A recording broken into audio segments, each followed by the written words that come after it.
Polity के आज के लेक्चर में हम भारतीय संविधान में वर्णित अनुसूचियों की बात करेंगे, जिसमें हम चर्चा करेंगे कि भारतीय संविधान के प्रारंभ होने पे कितनी अनुसूचियाँ थी और कितने अनुसूचियों का समावेशन किया गया है, और इनके याद करने के जो सबसे सरल तरीके हैं उनकी चर्चा करेंगे, और जो वर्तमान समय में भारतीय संविधान है उसमें कितनी अनुसूचियों का वर्णन किया गया है उसकी चर्चा करेंगे। सबसे पहले हम देखते हैं कि भारतीय संविधान के प्रारंभ होने में कितनी अनुसूचियाँ थी। तो प्रारंभ होते समय भारत के संविधान को उस समय 8 अनुसूचियाँ थी, और वर्तमान में 4 संशोधन के बाद 4 संविधान संशोधन के बाद 4 अनुसूचियाँ ऐड की गई, तो वर्तमान में 12 अनुसूचियाँ भारतीय संविधान में वर्णित हैं। अगर हम इनके अनुसूचियों की बात करें जो जो ऐड की गई हैं, जिनका समावेशन किया गया है, तो अनुसूची 9, अनुसूची 10, 11 और 12 को ऐड किया गया है। अब इनमें कौन कौन से विवरण या प्रावधान हैं उनकी चर्चा करें। तो अनुसूची 9 में भू सुधार का प्रावधान है, अनुसूची 10 में दल बदल का प्रावधान है, अनुसूची 11 में जो है पंचायत का प्रावधान है, और अनुसूची 12 में जो है नगर पालिका का प्रावधान है। इन्हें ऐड कब कब किया गया था? तो भू सुधार जो अनुसूची 9 है उसे पहले संविधान संशोधन 1951 के द्वारा ऐड किया गया था, और जो 10वां अनुसूची है दल बदल का प्रावधान जिसमें है उसे 52वें संविधान संशोधन 1985 के द्वारा ऐड किया गया था, और जो 11वां अनुसूची है जिसमें पंचायत की चर्चा है इसे 73वें संविधान संशोधन 1992 के द्वारा ऐड किया गया था, और जो 12वां जो अनुसूची है जिसमें नगर पालिका की चर्चा है तो उसे जो है 74वें संविधान संशोधन 1992 के द्वारा ऐड किया गया था। आप देख सकते हैं कि 4 जो अनुसूचियाँ हैं वो ऐड की गई हैं। तो एक पहला जो किया गया था भू सुधार, दूसरा जो किया गया था वो दल बदल, और तीसरा जो किया गया था वो था पंचायत, और चौथा जो किया गया था वो है नगर पालिका। तो पहले 52वें, 73वें और 74वें, तो 1 2 3 4 यहाँ पे आप देख सकते हैं। तो ऐसे इन्हें ऐड किया गया था। उसके बाद हम इनके याद करने के तरीक़ों की बात करें तो एक ट्रिक है इसका, टीयर्स ऑफ ओल्ड पीएम। इसका अर्थ होता है बूढ़े पीएम के आंसू, लेकिन अर्थ पे ना जाइए। तो टी से हो जाएगा टेरिटरी, टेरिटरी मतलब स्टेट हो गया या यूटी हो गया, जितने भी टेरिटरी हैं उनकी चर्चा होती है। ई से होता है अर्निंग कि कितनी कमाई है उसकी बात करते हैं। ए से होता है अफर्मेशन, अफर्मेशन मतलब होता है शपथ। और उसके बाद आर से होता है राज्यसभा, राज्यसभा में जो सीटों का वितरण है, किस राज्य को कितनी सीटें दी जाएंगी उसकी चर्चा है। उसके बाद जो 5वां है वो है एस से होता है शेड्यूल एरिया, और ओ से होता है अदर शेड्यूल एरिया, और एफ से होता है फेडरल स्ट्रक्चर, या इसे हम कह सकते हैं फोर्स का कैसे डिवीज़न किया जाता है उसके बारे में है। फोर्स मतलब शक्ति या बल का कैसे डिवीज़न किया जाता है। तो अगर देखेंगे तो इसके लिए 3 सूचियाँ बनाई गई हैं, जिसमें हम बात करते हैं संघ सूची, राज्य सूची और समवर्ती सूची। तो राज्यों और संघ के बीच में जो है कैसे जो बल है उसका डिवीज़न किया जाएगा या शक्तियों का डिवीज़न किया जाएगा उसकी बात करते हैं। और ओ से हो जाएगा ऑफिशियल लैंग्वेज, जो अनुसूची 8 में चर्चा की गई है। एल से हो जाएगा लैंड रिफॉर्म, और डी से हो जाएगा दल बदल, और पी से हो जाएगा पंचायत, एम से हो जाएगा म्यूनसिपालिटी जिसे हम कहते हैं नगर पालिका। तो इस प्रकार से हम देखते हैं कि अनुसूची 1 टेरिटरी जो है उसमें हम स्टेट, संघ और उसके क्षेत्र की बात करते हैं, जैसे जो भी भारत में राज्य हैं और संघ केंद्र शासित प्रदेश है उनकी चर्चा है। और अनुसूची 2 जो है ई से हो जाएगा अर्निंग, तो जितनी भी सैलरी की बात की जाएगी, सैलरी की बात की जाएगी वो इसी में की जाएगी, चाहे वो राष्ट्रपति हो, राज्यपाल हो, तो इन सब के सैलरी की बात की जाएगी। उसका ए से होता है अफर्मेशन, अफर्मेशन को हम कहते हैं ओथ, ओथ मतलब होता है शपथ। तो शपथ की चर्चा जो है किसी भी जो हमारे संविधान में जिनके जिनके शपथ की चर्चा है, जैसे राष्ट्रपति के शपथ की, तो इनके जो शपथ और या फिर जो हमारा संसद में जो भी सदस्य होते हैं उनके शपथ की, तो अफर्मेशन की चर्चा इसमें की गई है। उसके बाद आर से हो जाएगा राज्यसभा, जो अनुसूची 4 है। तो राज्यसभा मतलब यह है राज्यसभा में जो सीटों का विवरण होता है कि राज्यसभा में कितनी सीटें किस स्टेट को मिलेंगी, तो उसका जो चर्चा है वो किस में किया गया है, तो अनुसूची 4 में किया गया है। और उसके बाद फिर जो शेड्यूल एरिया है, जो शेड्यूल एरिया, तो उनकी चर्चा जो की गई है वो अनुसूची 5 में की गई है। और ओ से हो जाएगा अदर शेड्यूल एरिया, जिसकी चर्चा अनुसूची 6 में की गई है। अदर शेड्यूल एरिया में अगर आप याद करेंगे तो एटीएम में मनी नहीं है, तो मनी नहीं है तो मणिपुर नहीं है, लेकिन असम, त्रिपुरा, मिजोरम और मेघालय ये हैं। तो ये 4 राज्यों की चर्चा की गई है। और उसके बाद फिर फेडरल स्ट्रक्चर अर्थात जो यहाँ 7वें अनुसूची में, तो स से हो जाएगा 7 और स से हो जाएगा सूची। तो सूची की बात की गई है जिसमें संघ सूची, राज्य सूची और समवर्ती सूची की बात की गई है। और स से ही होता है शक्ति, तो शक्ति का डिवीजन किया गया है। तो स से 7 और स से शक्ति और स से ही हो जाएगा सूची।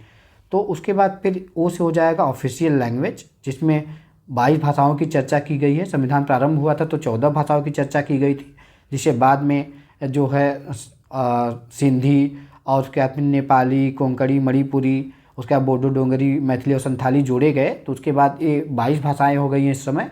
और उसके बाद फिर यल से हो जाएगा लैंड रिफॉर्म। लैंड रिफॉर्म मतलब ये होता है कि जो भू सुधार नियम अपनाए गए थे उनके बारे में जो चर्चा है, उन अनुसूची 9 में चर्चा है, जिसे पहले संविधान संशोधन द्वारा जोड़ा गया था।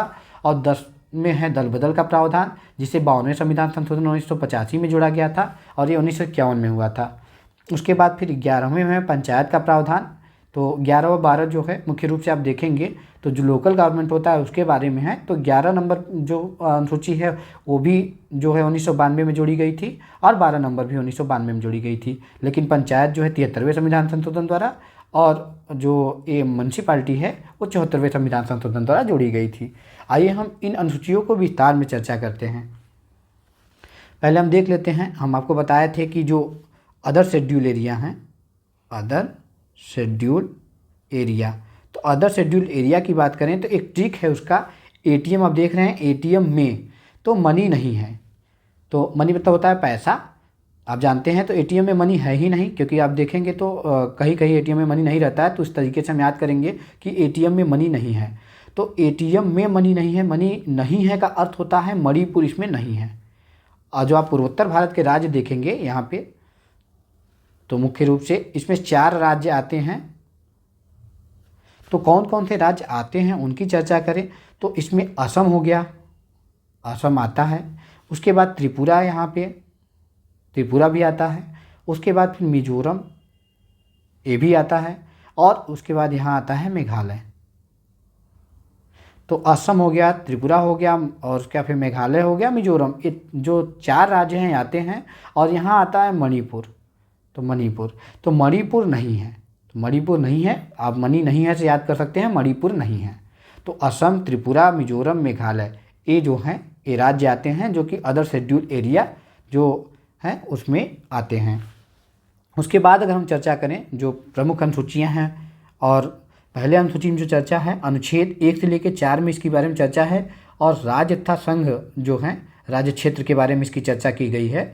और दूसरे अनुसूची में जो है अगर देखेंगे अनुच्छेद 59, 65, 75, 6 और जो क्लॉज हैं उनके बारे में चर्चा, 97 हो गया, और उसके बाद फिर 125 हो गया। ये सब जो भाग हैं उनकी चर्चा की गई है। अर्थात जो भी मुख्य पदाधिकारी हैं उनके वेतन की चर्चा की गई है, चाहे वो राष्ट्रपति हों, राज्यपाल हों। और उसके बाद फिर यहाँ पे लोकसभा, विधानसभा के अध्यक्ष, उपाध्यक्ष, राज्यसभा, विधान परिषद के सभापति, उपसभापति के वेतन भत्ते की बात।